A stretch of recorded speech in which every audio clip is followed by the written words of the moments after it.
નમસ્કાર, હું છું પ્રિયા અને તમે જોઈ રહ્યા છો જનતા કી જાણકારી ન્યૂઝ। નજર કરીએ આજના સમાચાર ઉપર। પાટણ પ્રભારી મંત્રી જગદીશ વિશ્વકર્મા સાંતલપુર રાધનપુરના અસરગ્રસ્ત વિસ્તારોની મુલાકાતે નલિયા, કલ્યાણપુરા, બકુત્રા, બરારા, વહુઆ, રણમલપુરા સહિત ગામડાઓમાં પહોંચ્યા। ચિંતા ના કરતા સરકાર તમારી સાથે છે, પ્રભારી મંત્રીનો વિશ્વાસ। પૂરથી યુવાનોના અવસાન પામેલા પરિવારોને સાંત્વના આપી સહાય ચેક વિતરણ।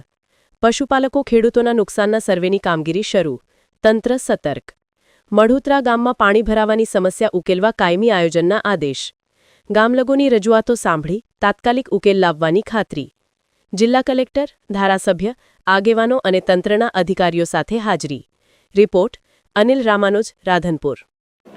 7 અને 8 તારીખે જે રીતે અતિ ભારે વરસાદ આવ્યો બનાસકાંઠા, પાટણ, કચ્છની અંદર, માનનીય મુખ્યમંત્રીશ્રીએ ઇમરજન્સી સેન્ટરમાંથી તમામ કલેક્ટરો સાથે વાત કરી અને આજ સવારથી જ લગભગ હું બનાસકાંઠા પહેલાં આવ્યો, ત્યાંથી પણ રાહત સામગ્રી ડિસ્પેચ કરવામાં આવી।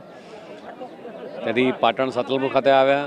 જે જગ્યાએ અતિ ભારે વરસાદના કારણે જે ગામડાઓમાં નુકસાન થયું છે એ ગામડાઓમાં સવારથી જ હું લવિંગજી, અમારા જિલ્લા પંચાયતના પ્રમુખ બેનશ્રી, આ તમામ લોકો, કલેક્ટરની આખી ટીમ એ દરેક ગામમાં જઈ અને સર્વે સાથે જે ગામમાં પૂરગ્રસ્ત પરિસ્થિતિ છે એ ચેક કર્યું છે। નલિયા ગામમાં જ્યાં 5 લોકો મૃત્યુ પામ્યા હતા એમાંથી 4 જણા મળી ગયા છે, એમાં પણ એ પરિવારને જઈને સહાય આપી છે।